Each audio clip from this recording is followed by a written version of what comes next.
ជំរាបសួរដូចជាសួស្តីទៅកាន់ពុកម៉ែបងប្អូនទាំងអស់ថ្ងៃទី13ខែ2ឆ្នាំ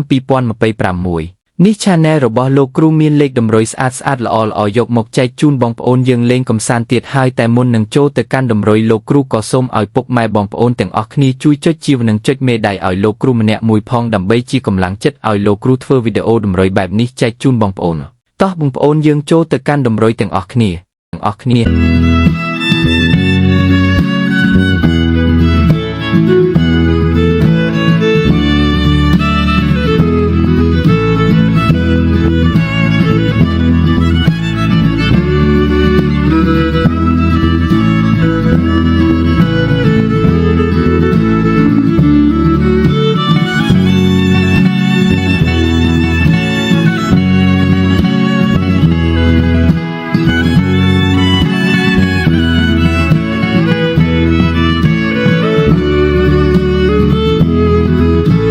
ហើយនេះទាំងអស់គ្នា